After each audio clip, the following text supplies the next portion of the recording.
Can you dig it, you sucker?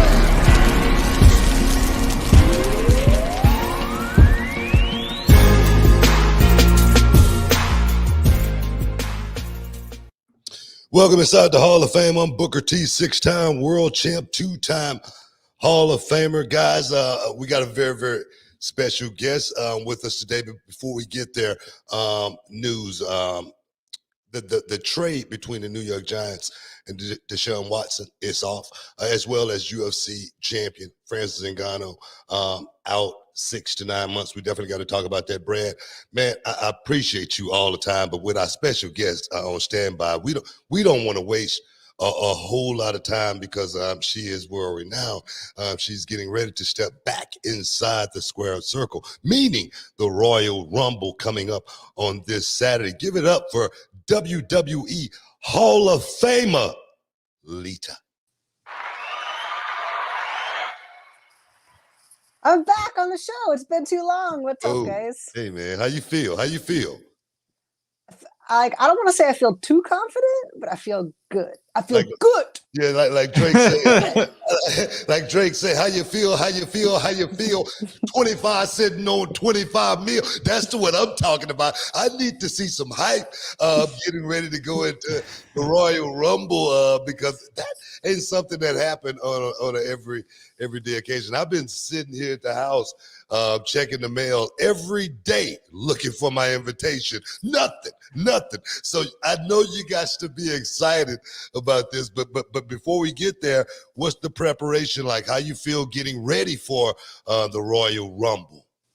I've been having a ton of fun with this prep. So prior to getting the call, maybe that's the thing. It's not the mailbox, but it's the call. I know no one picks up their phone these days, but so I got the call and I had to switch from my what I think is training, which is more just like, like lifestyle. Like, yeah, I go to the gym, but if somebody's like, hey, want to meet for drinks? I'm like, yep, see you there. Like, it's just like, and then I had to switch. I got the call and I switched into G.I. Jane mode.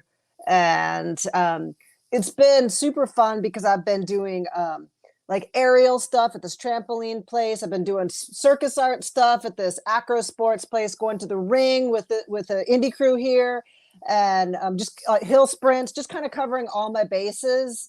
I'm having a ton of fun with it, but I will say I'm like, damn, this is a lot of work. So I'm ready. I'm ready to get in and see have it pay off. And yeah.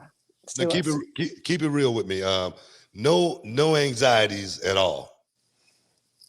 I don't know, man. Honestly, like I just feel good. Like whatever, like I want to go in there and do the best I can, but I'm not cocky. It kind of comes with age, right? You're just like, all right, I know what to do. I know how to do it. I'm gonna go in there and do my thing. Yeah. It's like I always used to tell the guys, I never practiced. I never once practiced. Once I got out of the wrestling school, it was like I tell guys, if it's not like getting up and drinking a cup of coffee, don't do it. You know what I mean? That's the thing. So I've been doing all this kind of fun, more like cardio and making sure my wind and my strength is up. But once I got to the ring, I kind of just hit all my moves and made sure my footwork was there. And I'm like, they're like, what else? I'm like, no, that's it. Like I'm like I just had to make sure I knew how to do what I can do, and then we're just playing around kind of after that. But you don't want to overdo your stuff. You just like it's in there. It's like I just had to wake it back up, but it's there.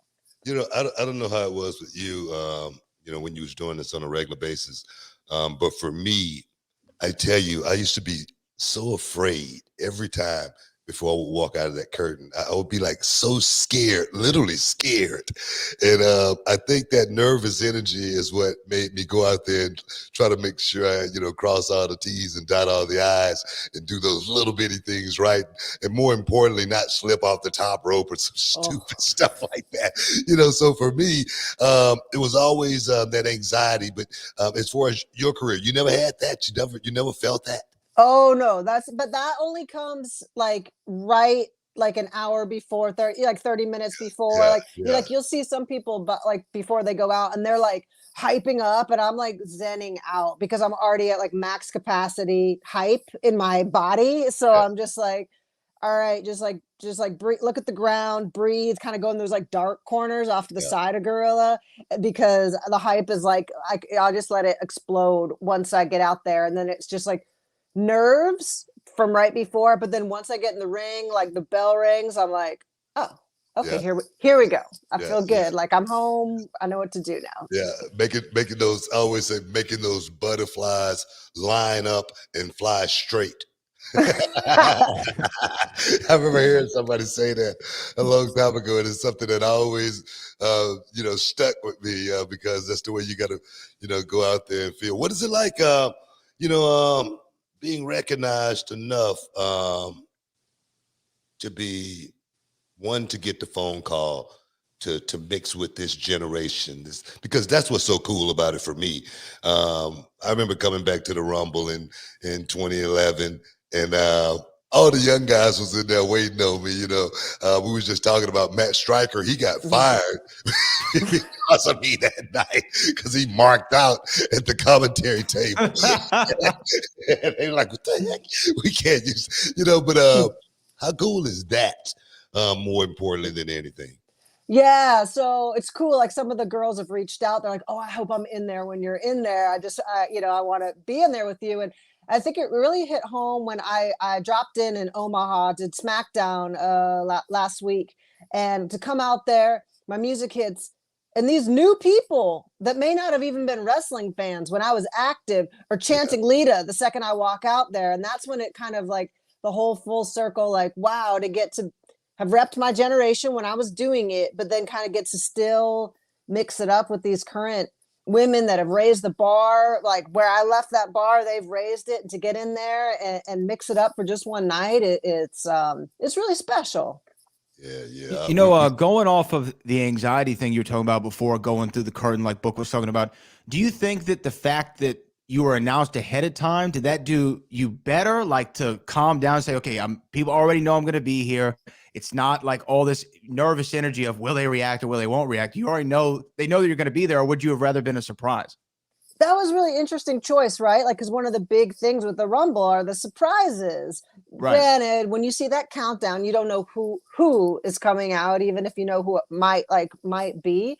So there's still that surprise element. But so I was kind of like, really? Okay, we're announcing ahead of time. But then I was like, you know what? You get ahead of the rumors because you know it's going to get out anyway somehow. And then, yeah, like getting to share my training experience and watch how engaged the fans are, like cheering me on, saying they're rooting for me and that they're stoked to see me back in the ring. It definitely builds my confidence more than what you're saying, Brad. Like, I hope they remember who I am. I hope and I was like, oh, they're like telling me every day that they not only remember, but they're stoked for me to get out there. No, man, we getting close to WrestleMania. That's just gonna make the WrestleCon money go up. Just putting a premium on those photo ops right now. You feel me? Recent Royal Rumble entrant, or maybe winner, right? There you go. Winner. Yeah. You feel where I'm going here? I'm Yeah. thinking about, in the future. But no, man. Jeez, Bill posted the curtain back a little too far on this show here. You see the headlines. Oh, man. This is too much. No. Seriously, man. Let's get the elephant out of the room here for a second. Uh-oh. Speaking of headlines, I was reading this article right here. It says Booker T Blast idea Lita is taking a young star spot in the Royal Rumble. That's ridiculous. That's what I said. It's news. People chiming in on it. What do you think about when you hear somebody say something like that? Like someone like yourself is taking someone's spot. I mean, personally, like I say, I think it's ridiculous. But what do you think when you hear that? I mean, if you're going to make an entire show, it's like coming in, like there's some people coming in for one night or a short time. It's like, and it's to build and to mix and to get old generations that maybe fell out of wrestling to pop back in. And now they're up there with you. Like for the current roster, not to see it that way is short-sighted, right? Like let these people that have come in and paved the way spark energy, maybe bring some of their old fans back, and then we'll take off and leave them there with you. And then now it's the ball's back in your hand to pull these extra fans on board. I don't think it's more so the roster. It's just the fans, have those concepts. And for me, I try to make sure, no matter what you hear and what people say, I still try to look at their side of it, but still try to make them understand. For me, I got a wall next to me, and it's all Muhammad Ali, Joe Frazier. I love tennis. I mean, Roger Federer, he's my favorite tennis player, and I always say, man, if I was in either one of those sports and one of those guys were to walk in the room and pull me aside and say, hey kid, can I talk to you for a second, give you a little knowledge, man, I would be like nuts crazy, looking for that. Like you said, people have been calling you and hit you up in the DM, say, man, I hope I get a shot to get in there with the legend, Lita. For me, the young guys, I think a lot of them know what it's truly all about. And for me, like I say, having someone like yourself in the Rumble, and I always say this, to give the rub, it's going to be awesome. You know what I mean? So I tell you what would be a highlight moment for you if it was that one person you had to get in there and mix it up with? Tim, so that's what I was just thinking when you're talking about that, is like, you get to, in the Rumble, you get to have these like mini matches with different generations and people that you might not get to see in the mix. So like Bianca, someone that I've had my eye on and gotten to watch her ever since her tryout. And so to be able to get in the ring with her. Charlotte, in a weird twist of events, is, even though she didn't even, she's the champ, but getting in there. So to get to like touch today's top stars, is cool. Just have a little moment, and those fans remember those moments too.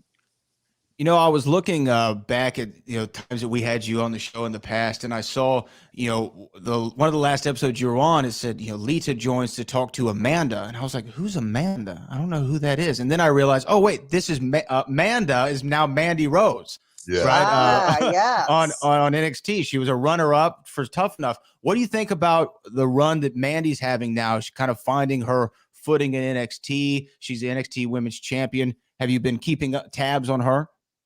Yeah, it's cool. A lot of these people, especially when you're thrust in from Tough Enough, stumble, because it's just like, it's a bit of a curse, that Tough Enough, right? But then to go down at NXT, where they are really kind of helped more to find their strengths and to give them encouragement to like find who they should be. It's cool to watch someone really hit their stride. Somebody else I wanted to mention, as far as in the Rumble book, I don't know if you remember this, but Shotzi, who's now in NXT, she was almost on our season of Tough Enough, and she didn't pass medical. She had an issue that she couldn't do it. And I said to her, you'll get another shot. And then so boom, now she's at NXT, and then she comes up, and then she's in the Rumble. So to get to have that full circle moment with somebody, I was like, you'll have another shot. I didn't know it was going to be with me face to face, but if we're in there at the same time, it's like these full circle moments are cool. Let's not forget about Sonya Deville. And let's think about that. Let's go there for a second. I had a blast doing Tough Enough. It was literally an awesome experience to be a part of something like that. And there again, you see 3 stars that right there that was created. Didn't win it, but definitely have proven to be stars. Do you think it's something that we need to think about creating again, just to let that outside world inside to see who could be the next WWE superstar?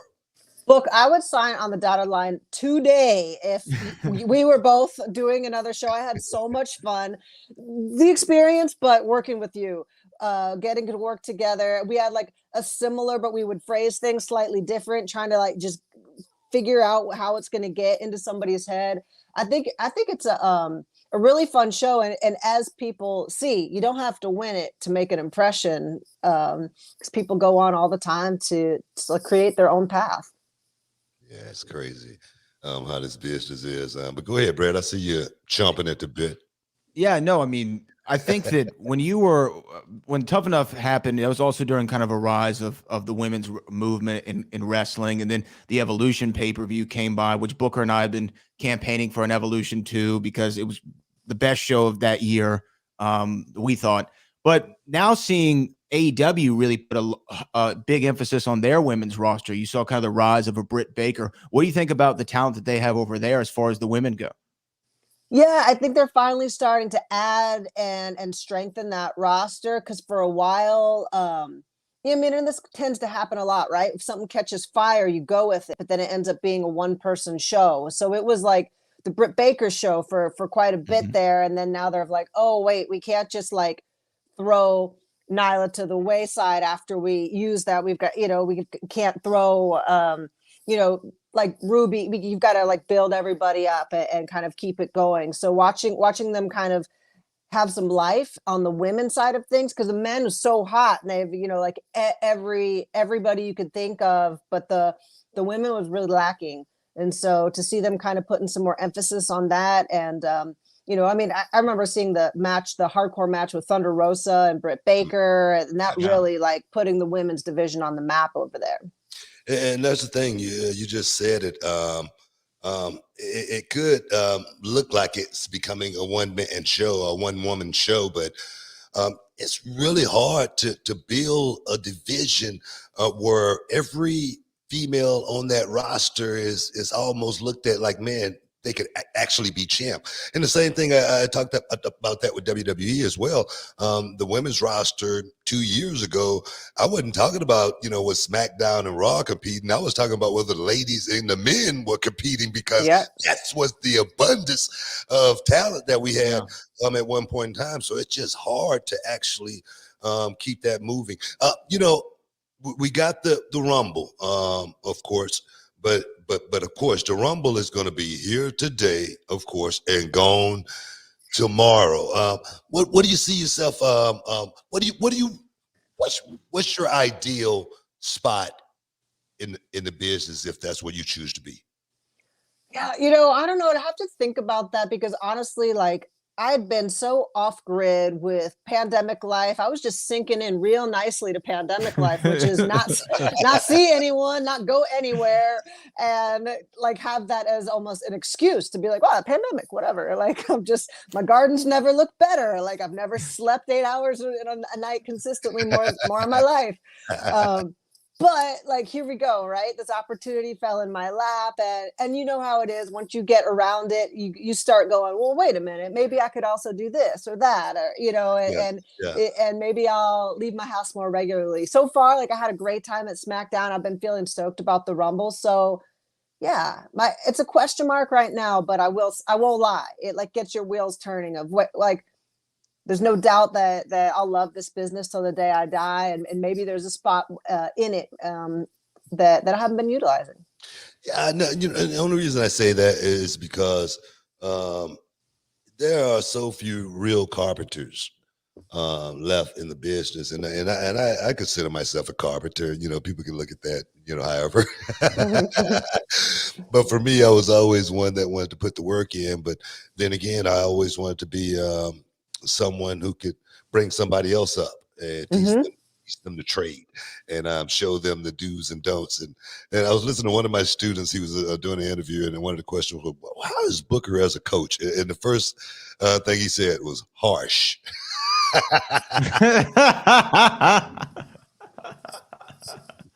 Accurate. but, but but it's with love. It's with love, and sometimes that's what they need to be told exactly how it should be done in the way it shouldn't be done. And you got so much knowledge in your head, and I just think you'll be a waste to just be sitting at home, doing nothing but yeah, looking at Netflix, which is something I've been doing a lot of lately. I do love that. Like, cause I said when I was like working down with NXT some and producing the women on Raw and SmackDown, it was like, I would want there to be I wish I had a me when I was coming up, because I would have avoided a lot of mistakes that I made or been able to leapfrog ahead in that knowledge if someone just threw me the answer right there without having to like make those mistakes and go, oh, okay, that's not how I do that. Like I should have handled it this way or do it this way. Definitely, man. Brad, you got anything else? I know Lita got to get out of here. She's training, she's doing yoga, she's doing this vegan diet, she's getting ready for this thing. The whole thing. The Well, yoga yes, and I the do. vegan is like that's the lifestyle training, and then I got to turn it on from there. Do you do like the Beyond Meat stuff like that? That's what my fiance does. She does the Beyond Beef and things like that. I don't know if I'm all the way in on that. I do, but you try not to sustain on processed stuff because processed stuff is processed stuff, whether it's vegan or whether it's not, right? So I just try to, it's like eat whole nutritious food, and then that stuff's like a treat, right? Like the fake meat stuff. It's like, so yeah, just eat healthy. Hey man, like I said, I'll be there. I can't wait. I'm in training myself just in case they pull something on me. You know how wrestlers are. Someone gets a positive test, you're like, hey, I got my boots. I'm bringing my bag with me. I told Book he just needs to trip Mad Cat Moss in the back. You know what I mean? Hey, I don't know what happened here. Hey, go ahead, man. Yeah, you could be. I mean, I could work it out there. You know, we could set up a bucket of paint. Something could fall down. Forget about it. Hey, man, I'll be rooting for you on Saturday, and I just want to thank you again for stepping inside the Hall of Fame, giving us a few seconds of your time. But keep it up. Get ready to go out there and do it like it's supposed to be done. Make all the ladies bow down. Make them pay, my daughter. We'll see you. We love you, girl. Thank you. Anytime. I'm looking forward to seeing you at the Rumble Book. As well as WrestleCon. Let's not forget about that. Anyway. Tickets now available. Talk to you, girl. Love you. All right. See you. Love you. Hey, man. I don't know. Take a quick break. Take a quick break. Take a quick break. Stick around. You're in the Hall of Fame. We'll be back in a sec. Judge a book by its cover. You know, you can look at someone and just like, say, for instance, I had a kid came to my school when he was 17 years old. And I asked him to get in the ring and to do one roll, you know, do a right roll, a left roll, and do a front roll, you know, kind of like my 8-year-old kid does. And he couldn't do it. And I was like, man, you might want to try something else. You know, I don't think this is going to be for you. I said, I tell you what, when you're 18 years old, come back. And he left, 18 years old. Kid came knocking back again. And I say, let me see you try those rolls again. He couldn't do those rolls, you know, worth of crap. I said, I tell you what, go work out for 6 months and come back. All right? Kid worked out as much as he could, came back 6 months later. And I said, let me see those rolls. Still can do those rolls. I said, why do you want to do this? And he said, I've been wanting to do this my whole life. And I said, okay, I'm going to sign you up. Signed the kid up. He sat on the sidelines for maybe 6 months to a year, and he was training, and he was just taking notes and taking notes and taking notes. Finally, we had a show, and the kid couldn't show up. And I said, hey, man, I'm going to put you in a match tonight. All right, just get in the ring. Let me see what you can do. He got in the ring. He showed me a little bit of something. He looked okay. Still couldn't do those rolls, okay? But he looked pretty good in the ring. Next thing you know, next show, I put the kid on the show again. He went out and did even better. Next show, he did even better. And it just started rolling after that. And he became the Reality of Wrestling champion. He was a champion for a year straight. Nobody could beat him. But he still couldn't do those roles. So I learned to say you cannot judge a book by its cover. Can you dig it, sucker? Welcome back inside the Hall of Fame, guys. I'm Booker T along with my man Brad Gilmore, and we're doing it as we always do, guys, letting you get your piece of the action.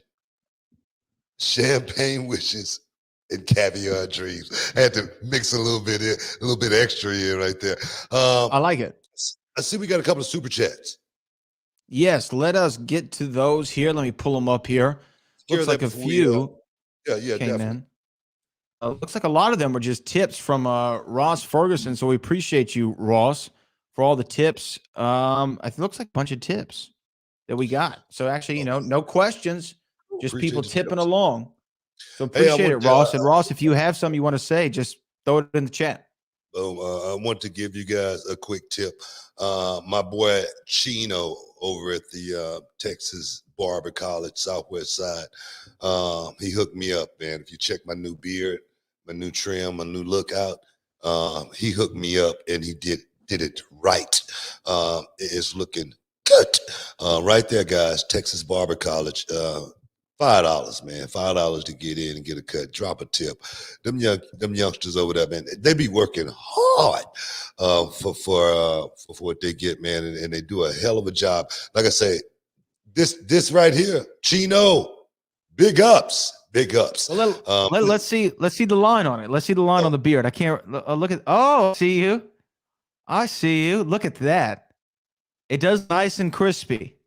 Looks nice and crispy. You paid $5 for that? I mean, I tipped the brother real nice, but $5. $5. That's all. It's not bad. That's all it takes, to get in there. And Texas Barber College, brother hooked me right up.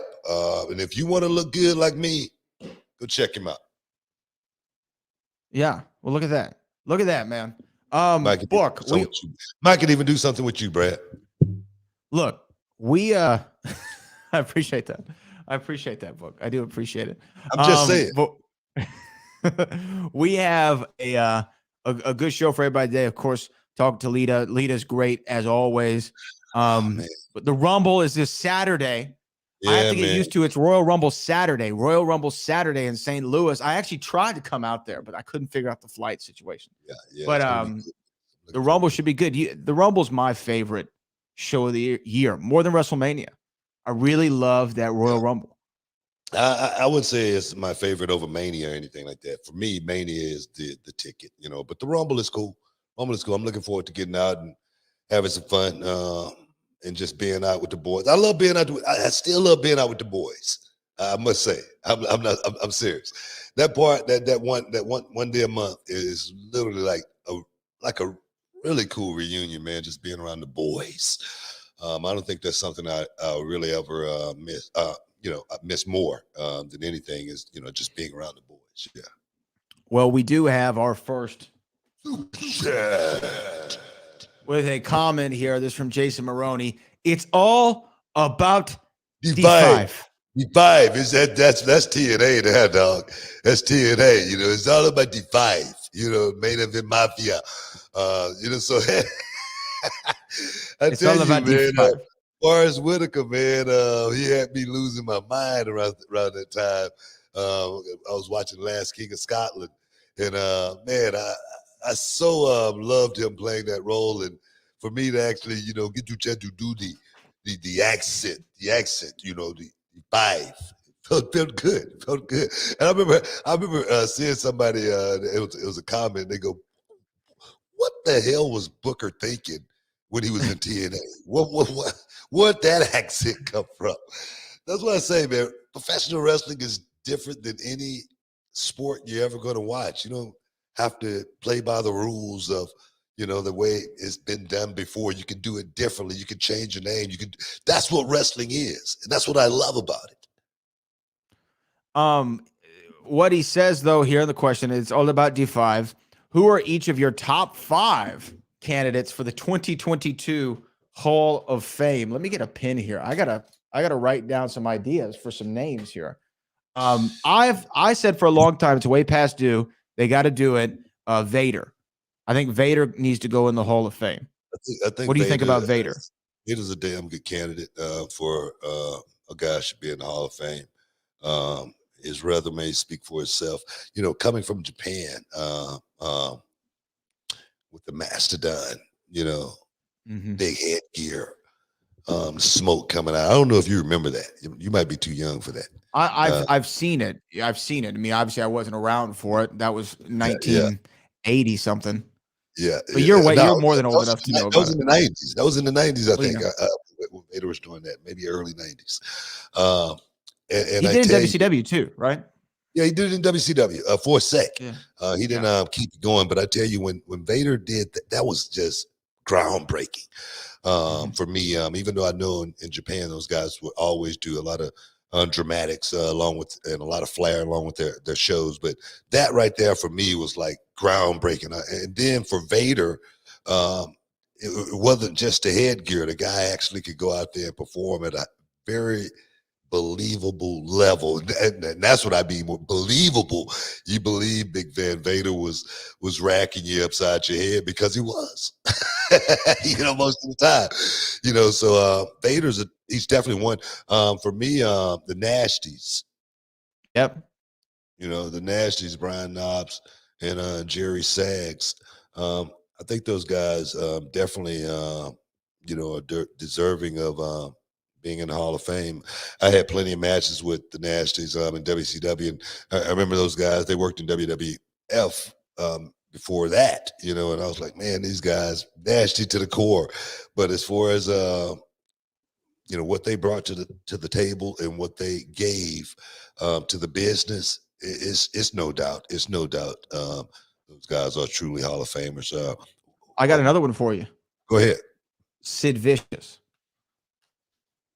We think about Uh, Sid Vicious, yeah, Sid WWF Vicious. champion, main event WrestleMania. There again. Sid did a. Hey, Sid is the reason my brother and I got a shot in WCW. All right. Sid let my brother and I sleep at his apartment for, I don't know, 2-3 months. Yeah, yeah. That's what Sid Vicious did. That's crazy. For my brother and I. Definitely Sid deserves a nod being in the Hall of Fame. I'm partial to tag teams and of course, controversial as they may be, at least one of them, the Steiner brothers. Yeah. Steiner brothers. I think those guys deserve a nod. I think we can look past, Scotty's tirades, uh, and say, like Bernie Mac on Mr. 3000 said, "Let him in." Scott Steiner is a very interesting individual. But his resume again speaks for itself. Here's another one for you. What do you think of this one? What do you think of Lex Luger?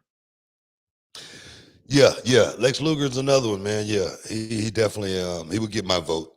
He definitely would get my vote without even a shadow of a doubt, without the blinketh of an eye. Lex Luger would get my vote, even though Lex, he wasn't the greatest worker in the world. No, but he was the total but package. I tell you, I had one match with Lex Luger, and it was awesome. And I was like, man, this dude's pretty good. And that was the last one I had with him. Oh, that was great. Never book it again. Go on a high note. I love Lex Luger, man. Here's one more for you because they Okay. asked for 5. This is my 5th one. We need a female induction. Stacy Keibler. Oh man, put it in 3 times. I'm serious. Stacy Keibler should be in the Hall of Fame. Yeah, I would I get think Stacy. so. I Or would get Sabler. Sable. I would get Stacy. I Sable tonight, man. I mean, seriously, I would give because their contributions wasn't in the ring wrestling, but I don't think that's what Is that what the Hall of Fame's about? I don't think that's what the Hall of Fame is about. But you remember one time I said I think the Hall of Fame is about your body of work, and because I think we were talking about Eric Bischoff. Remember that? Yes. You You said remember that? Bischoff. No. No, I didn't. I said I'm not sure. I said let You me said think you're about not this. sure. You're Exactly. right. You said you're That's not what sure. that's what I said. And then I'm a rational person. I said, let me go back and think about this for a second. And then, I look at Eric Bischoff's career now. He's an on-air personality, even though he didn't start out as an on-air personality in WCW. He ended up that way, and he was on-air personality for quite some time. He contributed and in several different ways, in front of a camera as well as behind the scenes. So I would change my mind on Eric Bischoff. So Stacy, I'm fine with. I just think Tori's in there as well. Tori was a good choice. I remember Tori got a lot of heat. He went into the Hall of Fame for whatever reason. I don't. I didn't. I don't You even know what? remember what the heat was. I remember commenting on that, if I recall. Yeah, we did. I'm always commenting on something. I read something today in the comment section of one of my comments. And it said, man, why does Booker T opinion is on everything? Because people want to know. That's why. So that's the answer to that. My opinion counts because I'm telling it like it is, no matter what. You know what? And the thing is, I was looking at a comment from the comment I made about Mustafa Ali. I hate to get off beat here, but it was talking about how out of touch I am, and I think I said something pretty good about Mustafa Ali, as well as maybe the company should rethink this. Mustafa Ali's, I mean, this guy that's got a country behind him. I mean, we might have, and people cannot. I don't know. I don't know if it's just social media. That's why I'm so scared with my kids. I know we got to take a break here in a second. Oh, you're good. That's why I'm so afraid with my kids, because you can say anything on social media and it could be good about a person and someone would still find the negative in it somehow. It is nuts. People lighten up. I know this coronavirus got everybody feeling a certain way, but I'm one of the type people that's going to try to find the good in no matter what it is. That's just me. Let me just say this before we go to break on what you're saying, because this really happened to me one time. My Instagram story, I just had posted a photo where I was standing with some people, and I had a bottle of water in my hand. Just looks just like this, right? Innocent photograph, and I got a message where someone was like, that you should not use a plastic bottle because that's harmful to the ozone layer. You're a part of the problem, Brad, or something like. And they were serious. It's like, wait, what? What are we talking about here? Just trying to drink a bottle of water here. I'm just trying to hydrate. You're part of the problem. It's nuts, man. I'm like, guys, lighten up. Things aren't that serious, man. But like I said, I know we got to take a break. Before we go to the break, something I definitely said we wanted to talk about, the New York Giants trade with Deshaun Watson is off. And we got to talk about that, because I said something about Deshaun Watson about, I don't know, a year or so ago. And it seems to be coming to fruition, as well as Francis Ngannou, knee surgery, out perhaps 9 months. Heavyweight champ. Come on, man. Stick around, guys. You're in the Hall of Fame. We'll be back in a minute. About yourself, as far as that grind, how much do you actually embrace it? How much do you actually feel like that is a part of this journey? Oh man, well, thankfully now the scene in where I'm from, I'm living in Oklahoma right now, and I wrestle in Texas. But thankfully now the scene is kind of growing with the streaming platforms. With places like Reality Wrestling down there in Texas, you get a bigger buzz here. But for years it was hard, and so you had to get out there and travel. So there'd be many a nights where I was on the road by myself, 7, 8, 9, 10-hour drives there and back, sacrificing time with my family, sacrificing time at my real job, trying to just make ends meet. But when you really love this, and I tell people this all the time, some people just love coming through the curtain. You can't just love coming through the curtain. When you really love this, you fall in love with the ground. Before I go down, so hate squats, man. I hate deadlifts. But if you really love this, you got to learn to love all of it. Every facet of it, every bit of sacrifice, every bit of time that you're losing with birthdays, loved ones, all of that. Yeah. When you really want it, when you really sacrifice, and when you start to see it pay off, you realize all of that is worth it and then some for this. Can you dig it, sucker? Shoop. Welcome back inside the Hall of Fame, guys. Brad, we got any messages or anything we need to get to before we talk a little news? Yeah. We had one come in here, and this is from Ross Ferguson, who says, sorry, I'm dyslexic. No problem, Ross. What do you think about Insane Championship Wrestling? I'm from Scotland. Yeah, ICW is something I've heard a lot about. I know it's over there. It's in the UK. I think don't they show on WWE Network too? ICW, I believe. I think. I'm gonna tell you, I'm sorry. I haven't watched a whole lot of it. I'm gonna have to do a little research and see exactly what it's all about. I'm all about trying to watch, indie content. Brad, maybe you can, give me a little bit of insight on insane championship wrestling is all and what it's all about. If it has anything to do with the title, if it's anything like that, talk to me, man. Let me know what it's about. Yeah, I haven't. I don't think so. I think it's just a name because when I saw that at first, I thought they were talking about the insane clown posses. Yeah. And theirs is Juggalo Championship Wrestling, I believe. Yeah, so I don't know enough about ICW. I know that that's where stars like Piper Niven came from, Dewdrop, Tony Storm, I think, had a pass through over there. Walter, I believe, some work with ICW. I don't know enough about European independent wrestling, to be honest with you, or at least educated enough to give you an educated opinion on the subject matter. Yeah, I can't tell you a whole lot about it. Go ahead. I do know people in the comments, though, right now are blowing me up the fact that I drink water from a plastic bottle. I'm not even lying. Like, there are people in the comments right now. Look up molecular hydration. 90% of what you're drinking is trash. You're probably not hydrating yourself. Guys, calm down. It's not that serious. I don't know a whole lot about ICW as far as independent wrestling, but I can tell you this: reality of wrestling. We're going to be doing something really, really big over the WrestleMania week as well down in Dallas, Texas, and you will overseas. All of you guys will be able to check it out. I think we might be doing something with Fight TV. So definitely, when you hear about it, check it out.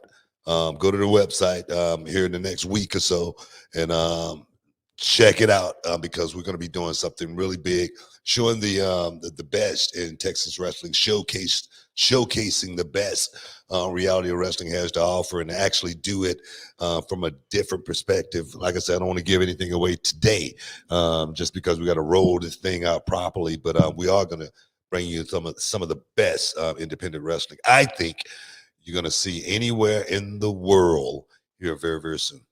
I can dig it. We got another one coming in. Super chat from Roland Curtis. Is the PG rating that keeps the male rosters from just performing a quick schoolboy pin on Dana Brooke to win the 24/7 championship? Okay, I see what he's saying. So I don't think that's it. I don't think that's it either. I think it's got to be more than people looking at it, a certain way of one of the guys would have. Have you seen Mandy Rose lately? So I don't think it's a problem. And some of the scripts that's been written here lately. I mean, come on now. I don't think that's it. More than anything, I think Dana Brooke is just having a run, and I think they'll figure out what they're going to do to 24/7 championship when they figure it out. You know what? I mean, I think I know what you're going to say. Go ahead. What am I going to say? What am I going to say? You're going to say, man, I think the 24/7 championship has run its course. Am I wrong?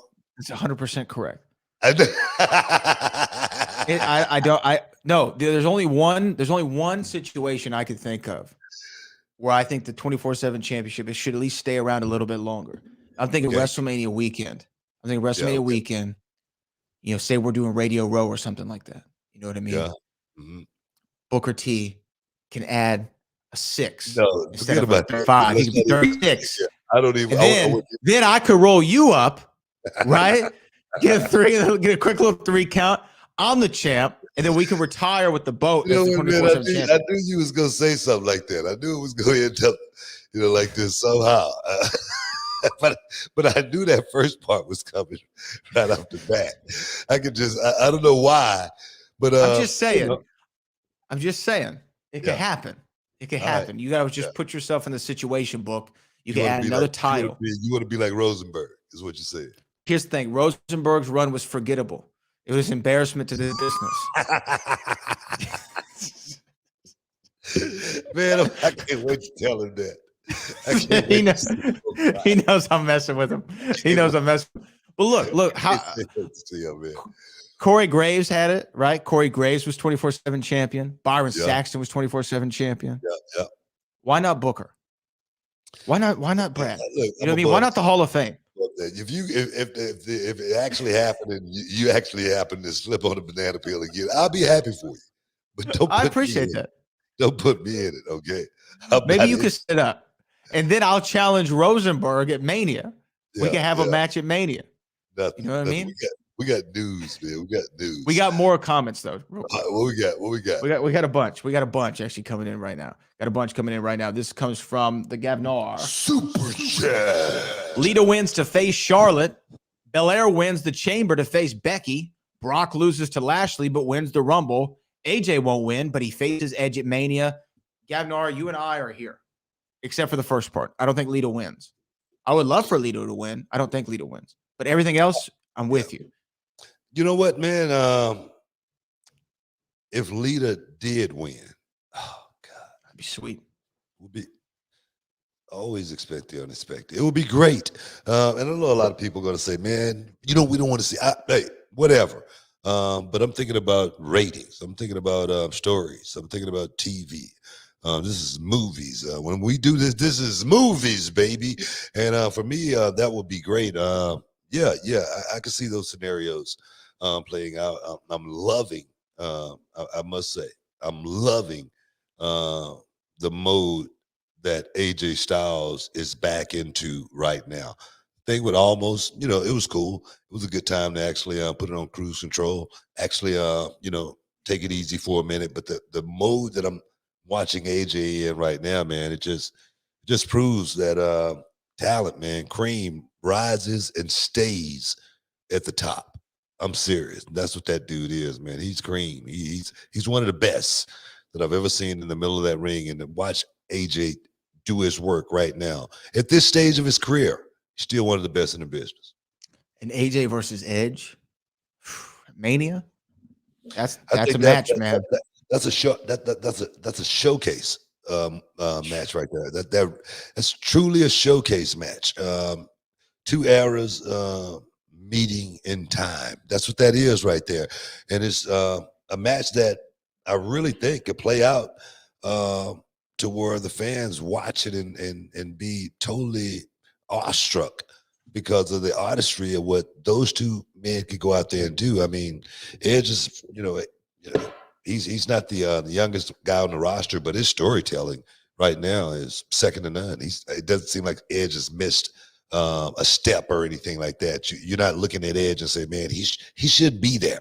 Edge is like a player coach right now. He can still come off the bench and give you 25. He's sensational. I mean, you go watch that Hell in a Cell he had with Seth Rollins I think it was in Saudi Arabia. It was such a great match.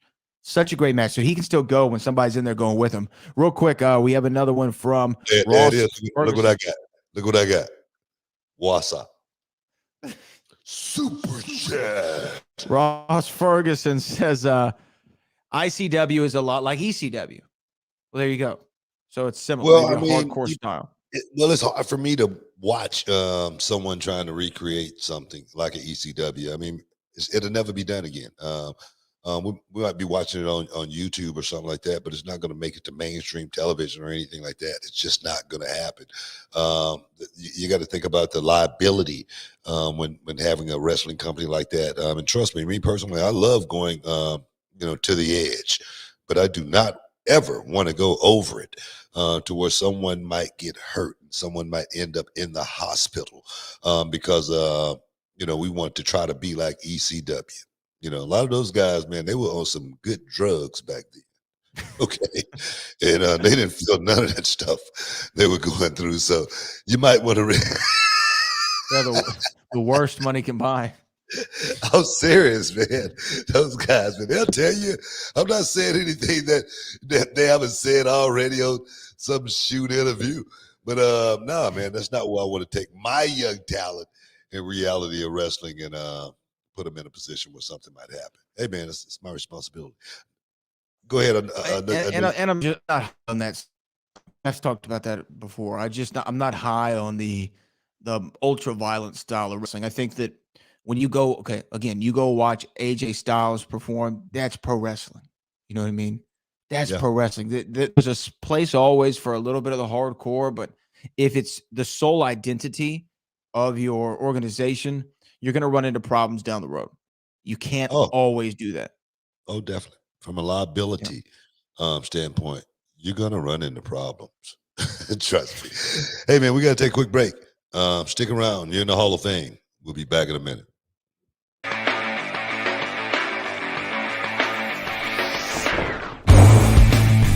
My name is Nathan Wasser, and I'm from Toronto, Ontario, Canada. I came down here to Reality of Wrestling to improve my training and get myself more experience learning from the absolute best. It's intense. It's hard. You got to leave your ego at the door and come in with an open mind. The way they do stuff here is the next level. But if you do that, you'll end up bettering yourself in the end, and you'll improve, and you'll be able to work anywhere. Nathan, he's an unbelievably awesome student. I'll tell you why, right? For a few reasons. Number one, the man packed up all the way from the Great White North to move down here to the U.S. to train because he wanted to learn from one of the best. But what's even more impressive, on top of the fact that he takes care of his body, he works hard, is the fact that he was trained by a very reputable trainer and yet still comes down here humble, hungry, ready to work and ready to learn, and not coming in here acting like he knows everything or that he's too rigid in his ways. Booker's knowledge will help you get to whatever goals you want to do if you want to be a big star in this industry. My end goal is to be in WWE. Coming down here to Reality of Wrestling, I feel is the best opportunity for me to get there, so I'm going to do whatever it takes. I can promise you, when you come to Reality of Wrestling, it will change your life. You will not regret it.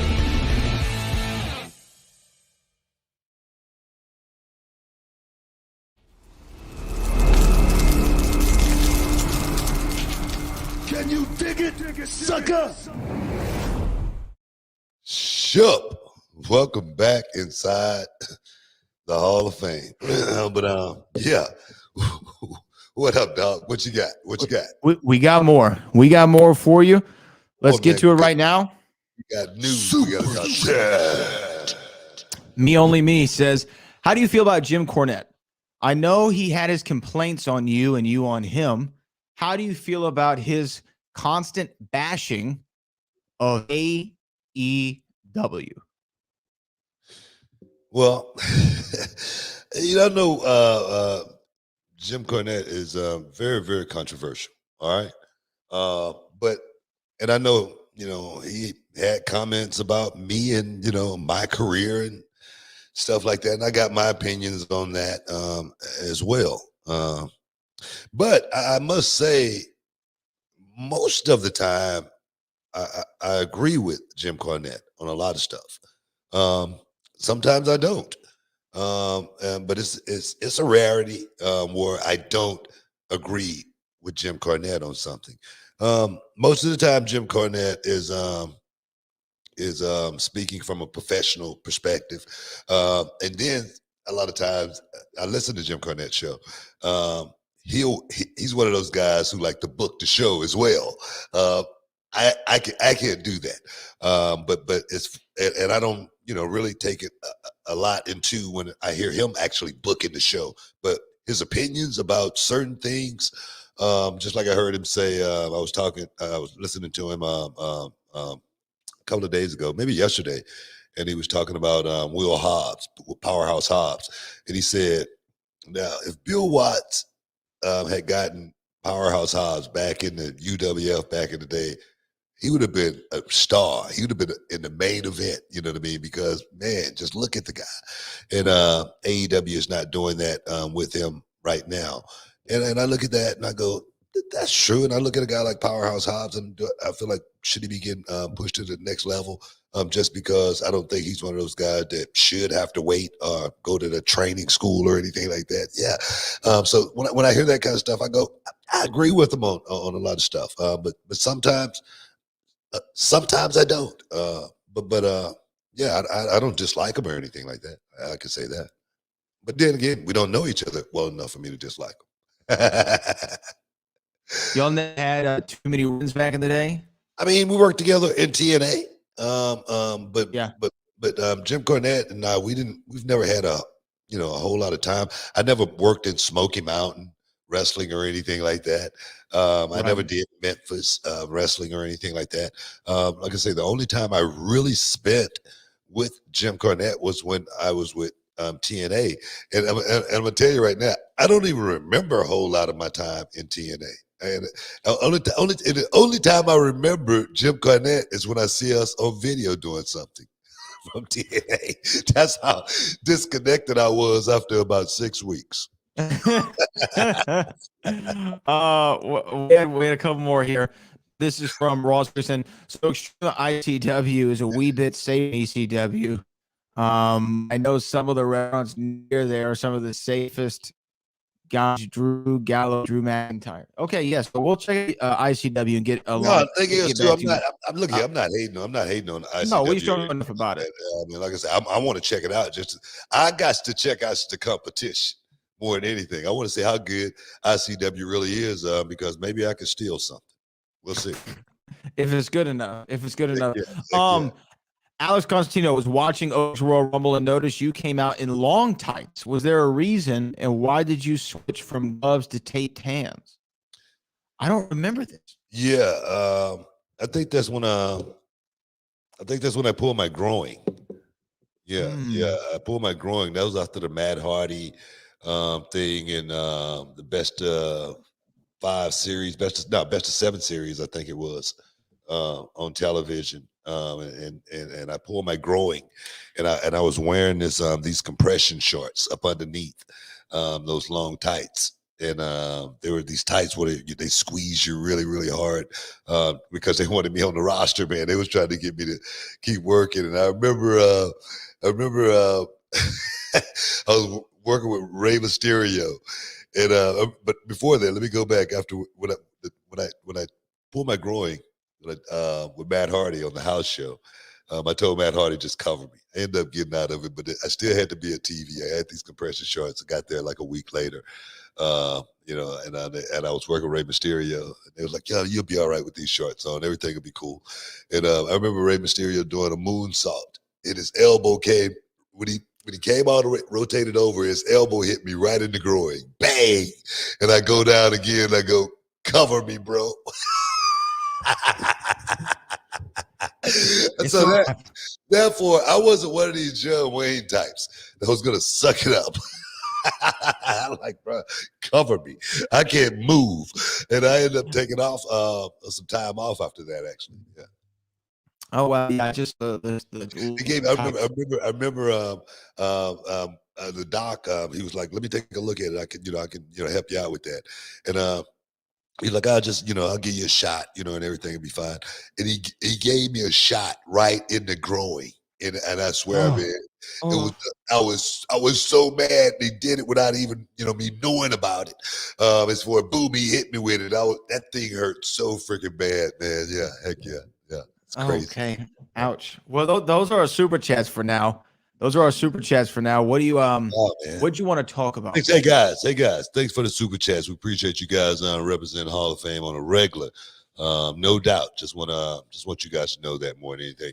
But what I want to talk about was we was talking about Deshaun Watson here on this show when the scandal broke, as far as the massage parlor scandal. Let's just call it that. And I said, we may never see Deshaun Watson ever play another down. And I'm not saying that because I don't want to see him play another down, but I just feel like in the time that we're living in right now, in this social media world, this cancel culture, it's going to be so hard for someone like him to get back on the field. Deal was being speculated to be made with the New York Giants. That trade is now off, and you got to wonder. Giants said, "Man, we got to work on building defense. Man, we got to think about that. We can't think about this guy right now. I mean, let's put that on the back burner. All right." And I can understand that's what's said in the boardroom, but I'm sure somebody might be thinking something else. And I say that all the time. Just say, for instance, this virus going around. Everybody in the office is tested, and you want to come in the office, but you're not tested. But there's no policy saying that you don't have to be tested. And they say, let's think. We're going to think about that next week, and we'll talk about it. Now, don't think that they're not in the boardroom saying, "Hey, man, this guy's not tested, and I don't know if we want to bring him in." That's just the way people think. Okay, all right. I mean, you're guilty by association in a lot of situations, and I think this thing with Deshaun Watson, it's going to be like that no matter where he goes, no matter I don't care if it's next year, the year after, the scandal is still going to be there. I don't know if you read any of the clips on what actually perhaps let's just say this allegedly happened. But I'm gonna tell you, it's raw dog. And this dude here for a long time, to me, I thought he was a choir boy. And then you hear this 100%. So what do you think the front office is going to be thinking? Do you think, let me ask you, do you think we'll ever see Deshaun Watson ever play another down? Do you think we'll ever see Deshaun Watson take the field ever again? If you would have told me prior to the scandal, right, hey, the Texans are going to put Deshaun Watson up on the trading block, every other NFL team, aside from ones that had players like Tom Brady or Aaron Rodgers at the quarterback position, would have been knocking down the door of the Houston Texans general manager and front office to have an opportunity to have a once-in-a-generation athlete like Deshaun Watson. You're talking about someone who can run, who can throw, who has a great accuracy rating, great QB IQ. And to see not one team really be able to really pursue him, the only two teams you heard all season were the Miami Dolphins or the New York Giants. And to see all these deals falling through, to see him sit his entirety of a season on the bench and not have any playing time, I did not think we'd ever be in this position. So I say all that to say, I do not see at least for the next season, Deshaun Watson playing a game of football. After these cases are over, perhaps, depending on the outcome of the cases, he could be back on the field. There have been players who have done bad things and been accused of bad things. Antonio Brown is one of them. He came back to the field, right, in the same season that he had all that stuff with the Raiders and the woman who painted the thing for him. Yeah, right. I mean, that's a lot different, though. It's very similar. It's not 20-something cases. That might be the difference there. But, exactly. Yeah. But it's on a similar level. Have you read any of the clips? Have you read any? I have not. So I don't know what was actually alleged. You go back and read it, and then we have this conversation here. I know we got to take a break. We have this conversation again. You tell me if his ass might be getting back on the field anytime soon. Okay, I'll read hey some guys, stuff. stick around. You in the Hall of Fame. We'll be back in a minute.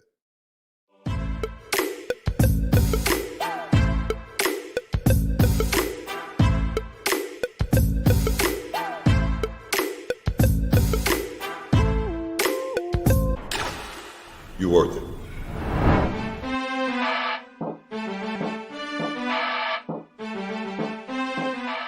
Walker Texas Ranger handles the bad guys with a roundhouse kick. I'm Jim Walker, Walker Texas lawyer. I handle the insurance companies with a roundhouse kick to the wallet. If you've been injured in a car, truck, or motorcycle accident, give me a call at 713-552-1117 or visit my website at walkertexaslawyer.com. You'll be glad you did. Why would you call anyone else?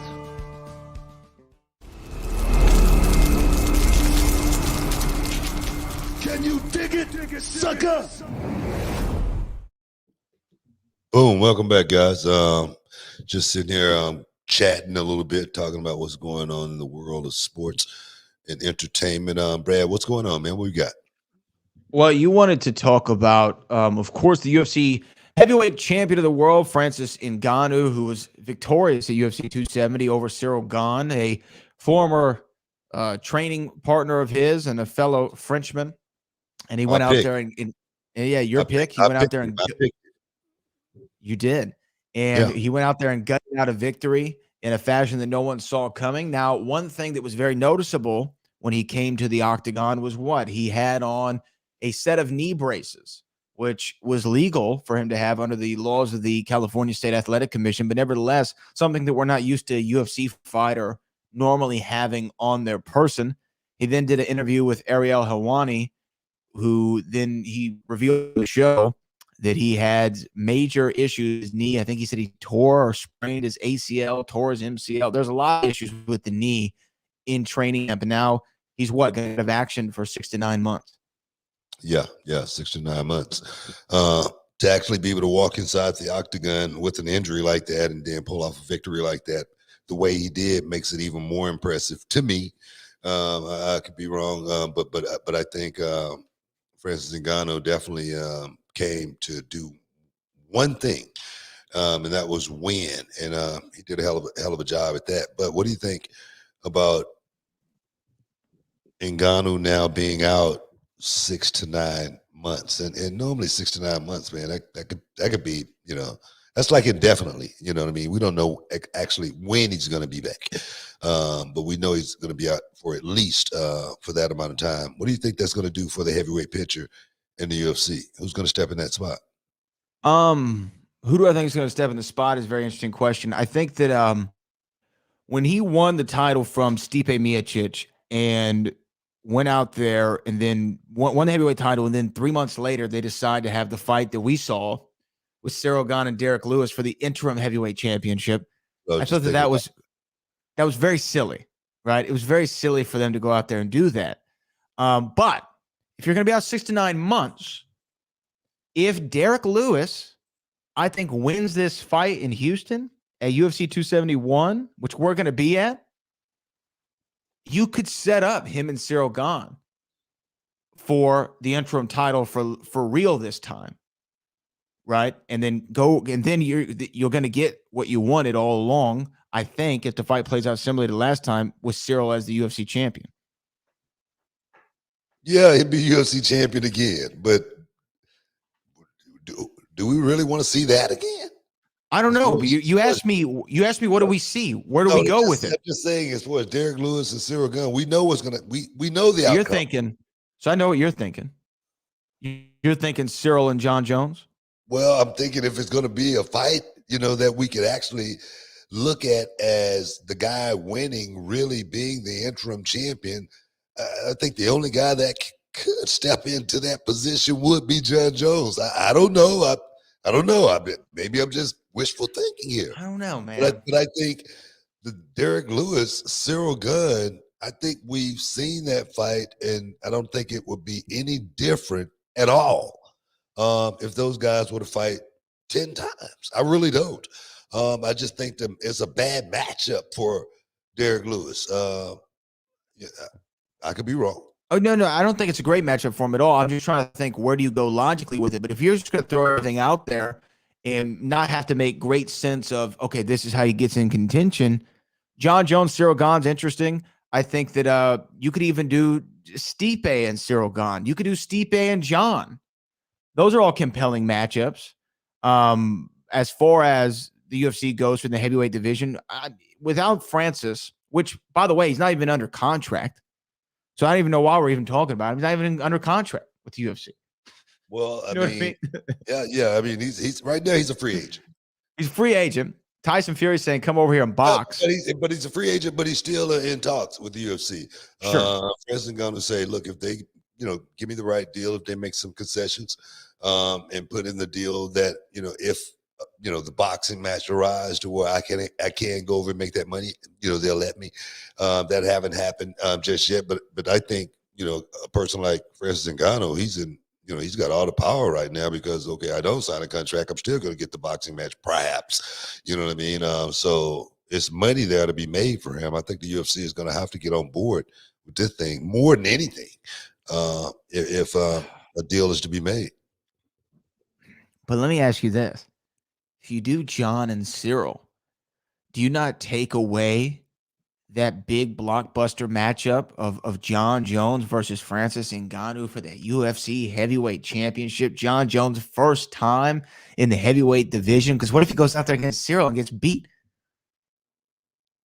You That know, fight goes away. That money goes away. well, the thing is, if John Jones goes out and get beat by Cyril, Cyril's stock just goes right back up. We're going to be, clamoring for another rematch with him and Ngannou. There again, That's true. The pay per view is going to be $150 this time for that fight. So I think, I think they win if they go that route. Yeah.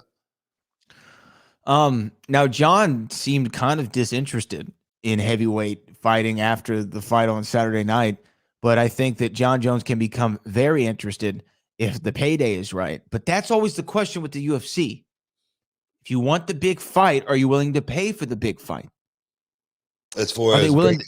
John, are they willing to pay John Jones? That's what they're willing to pay John Jones. I don't know. Let me ask you this. Let me ask you this. What do you think John Jones and I know we don't know the metrics of how they come up with these things, but I'm just asking you to throw a guess out there. What do you think John should get paid to come and fight at heavyweight? Well, you got to look at it from, various perspectives with John Jones. Okay. Right. If John Jones was, the John Jones that we all wish that we thought we was going to get, that golden boy, that guy that was going to, change the whole name of the game as far as the fight game goes. I would say John Jones is worth every dollar that he get, and it would be in the millions. Okay, that's what it would look like. But John Jones outside of the octagon has hurt him. It's hurt him a lot. Sure. I always say, your reputation, man, it follows you everywhere. And John Jones's reputation is going to follow him. I don't want to sit here and say he's not a good person or anything like that, but he's definitely hurt his stock over the years when his stock could be soaring, even in absence of any fighting right now. His stock could still be soaring, but sometimes you're your own worst enemy, and I think the outside stuff that John Jones has dealt with over the past since pretty much the beginning of his career, I think it's going to hurt him. And look at Pete Rose, still trying to get in the Hall of Fame. He done. So is Barry Bonds. Bonds isn't getting in anymore. Look at these guys. Roger Clemens. They're still trying to get in. And the thing is, perhaps they should. But the decisions that they made is going to follow them for the rest of their lives. Yeah. By the way, I want to say this. Congratulations to David Ortiz, Big Papi. He is now going to be inducted into the Baseball Hall of Fame. I know you and him have had a bit of a feud online over the last couple of years. Don't let me catch him on the street. So that's all it is. Don't let me catch Big Papi. I call him Little Papi. Don't let me catch him on the street. Because we got words. We've had words. And my thing is, sometimes if you can't get along, you just get it on. That's what they used to say back in the 70s.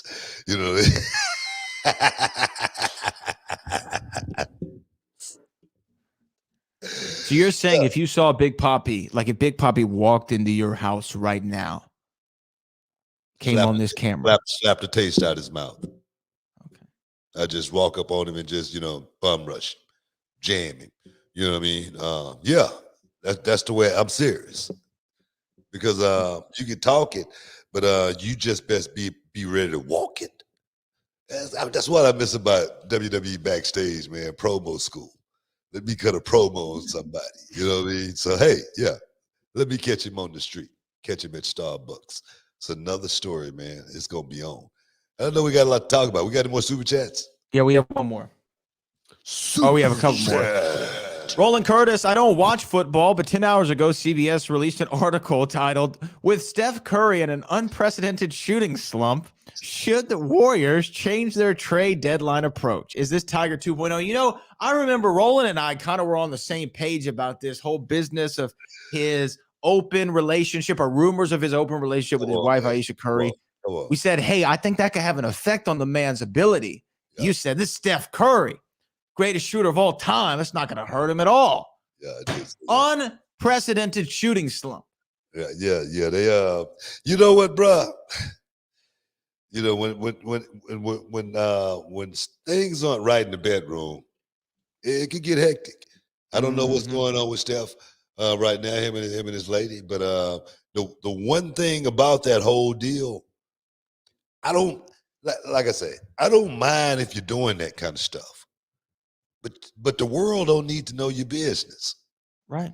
That's when it becomes a problem. You know what I mean? So Steph Curry, he brought this on himself. All right. He brought this on himself. All right. If he's having a shooting slump, if the wife ain't whatever doing it, whatever it is, you know what I mean? That could be the problem. But I tell you this, the brother better get it right. He better get it right quick because losing ain't fun. It ain't fun at all. Stick around. You're in the Hall of Fame. And you can say whatever you want to say, Brad. You're in the Hall of Fame. We'll be back in a minute. Being accompanied to the ring by Booker T from Houston, Texas, Gaspar Hernandez. It is Gaspar Hernandez versus Diego de la Cruz. If Diego's smart, and remember, guys, this is a former tag team champion, okay? Diego is a great competitor. He should have oh, my goodness! Well, I spoke too soon. Oh, my goodness. And you see Booker T giving instructions, almost coaching Gaspar Hernandez. That's unreal. Diego, once again, a tag team specialist, man, but right out the gate, Gaspar just took him right off his feet. I mean, what a vicious clothesline. Oh, my goodness. Oh, my God, no. Oh, my. I think I can speak for everyone here, especially with the experience. That hurts. Booker T just signaling to wrap this up, Kirby. Absolutely. He's just directing traffic out there. It's now Gaspar. Oh, no. Here he goes. Go for a run. Oh, my gosh. That's it. Oh, my God. Wow. Wow, gentlemen. That's all I have to say is wow. Oh, my goodness. Or actually, to put it in terms that everybody might understand.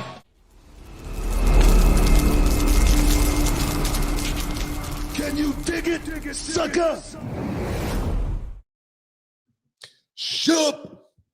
Welcome back inside the Hall of Fame, guys. What we got there, Brad? What we got?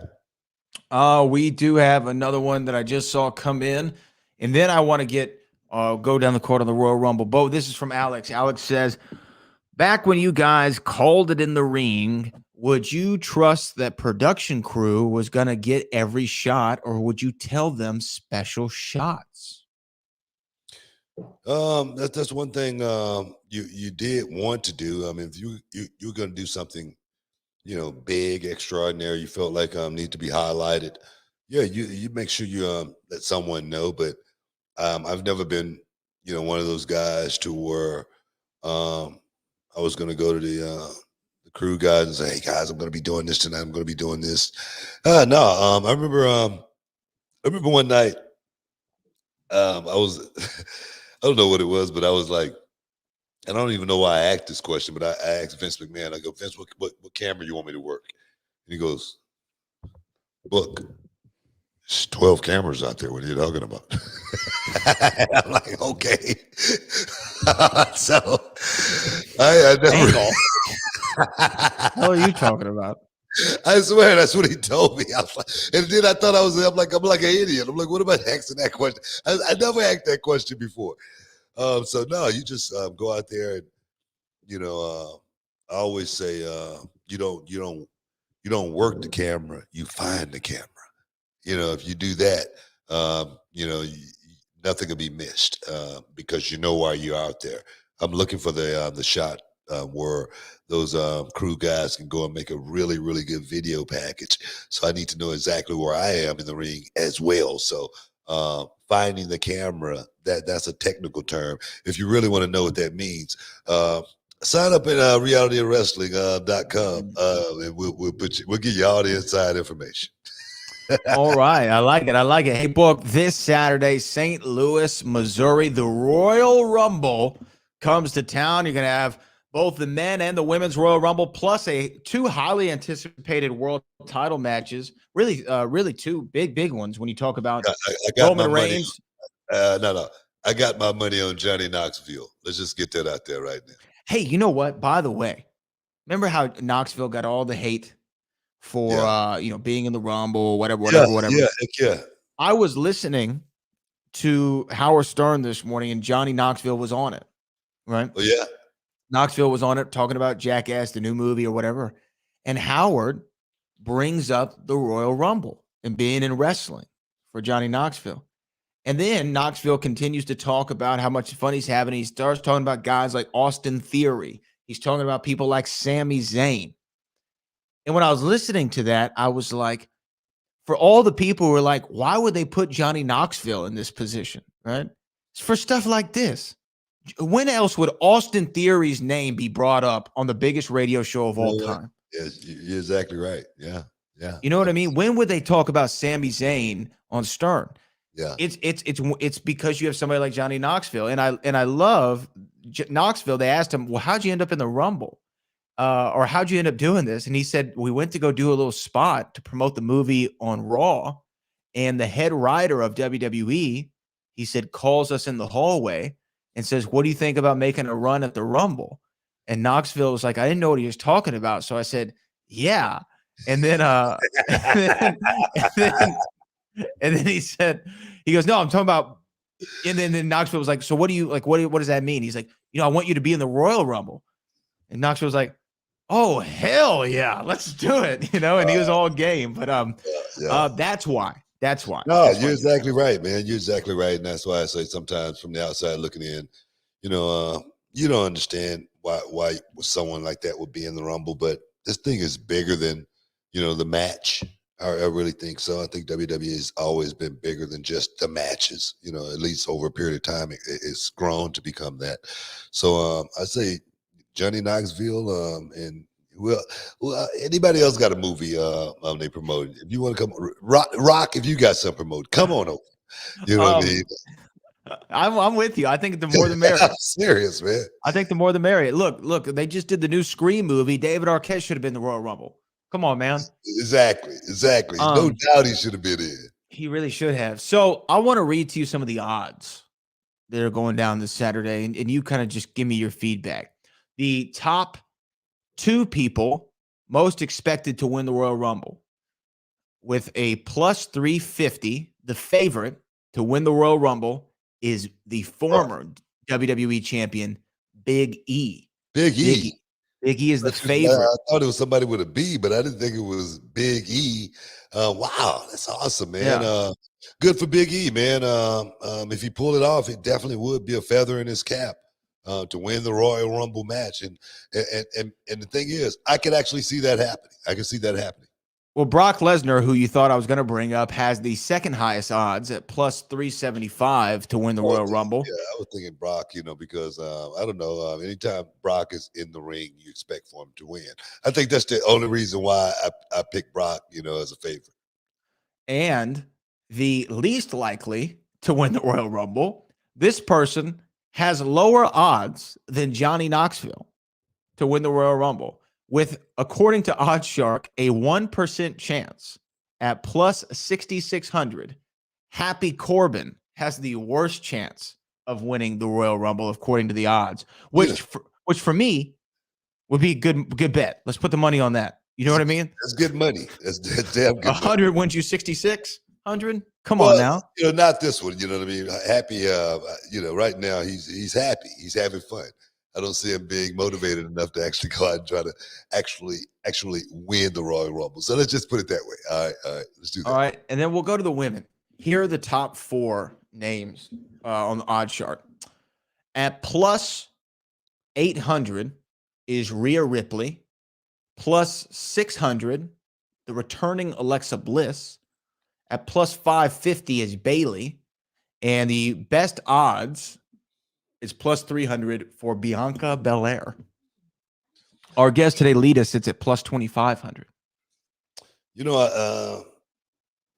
Out of those odds, I like Alexa Bliss the most. I mean, I can see Alexa coming back. I was just reading something that the goddess trademark was applied for. So yeah, that's what I saw. I was reading that. So hopefully, the return of Alexa Bliss, because we need her. That's what I'm talking about. That's what I'm talking about. I mean, I like Alexa Bliss and her character, what she's doing right now. Like I said, I know merchandise may be good and whatnot, but as far as strengthening the women's locker room, we need Alexa Bliss on the roster, going out and doing what she does. So yeah, I would love to see Alexa come back. I would love to see Alexa win it, as well as go in to WrestleMania in a title match. It's just me. All right, last thing, and then we'll hit this last super chat before we got to get out of here. But the WWE Championship match, Brock Lesnar versus Bobby Lashley. This question's twofold. First off, the odds are this. Brock Lesnar is the overwhelming favorite with 70% chance of retaining the title at minus 230. Bobby Lashley is at plus 160. What do you expect to see from that match? I'm not asking for the winner, but this is a match that a lot of fans have considered a dream match since Bobby came back to the company in 2017, 2018. What do you expect to see from this match on Saturday? Well, I mean, I said it already. I said these are two bona fide heavyweights. Okay, these are two guys that have a background in mixed martial arts. These are two guys that have a background in collegiate wrestling at a high level, high caliber. These are two guys that are well versed now in professional wrestling. Winning championships as well. So I see them being able to have a wide range of what this match could actually be, and it could be something special. It could be something we haven't seen in a long time from two guys that 500 pounds of beef inside that square circle. I mean, seriously, right? Over 500 pounds of beef, right? In the square circle. Probably more than that. We haven't seen anything like this in a long time. This is a throwback to what WWE used to look like. And now we can see two high caliber athletes go out there and see if they can display this art that we do. And both of these guys have risen their game to another level. I can't sit here and anticipate what we're going to see. It could be the greatest match we've seen from two guys that size, or it could be the crappiest match. One of the two. All right, but I expect that we could. No, I mean, I'm just keeping it real here. But I do think these guys, both of these guys, have exactly what it takes to go out and deliver something very, very special and memorable that you're going to remember for a very long time. We'll see in just a few days. And our last super chat of the day before we have to wrap up, Roland says, if you listen to the Women's Royal Rumble promo and Belair's promo, then it sounds like the Women's Royal Rumble winner is now guaranteed last match, main event, night 1 or 2 at WrestleMania from now on. Do you think this is a good idea? Absolutely. I mean, I don't think it's a bad idea. No. I don't think it's a bad idea at all.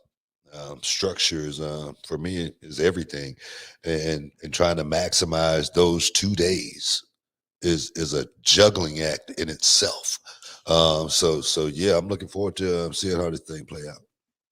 All right. Well, there you go. Those are our super chats. We want to appreciate the whole chat line for staying with us throughout our entire show today. Thanks you for Lita coming on. This is a good show, but we had a good show. Man, I love Lita, man. She's awesome, man. She awesome. She's and the best. I hope she win the Royal Rumble, man. And the thing is, man, I'm praying, I'm hoping, I'm wishing that over these next 24 hours, I check the mailboxes and that little gold letter is in there.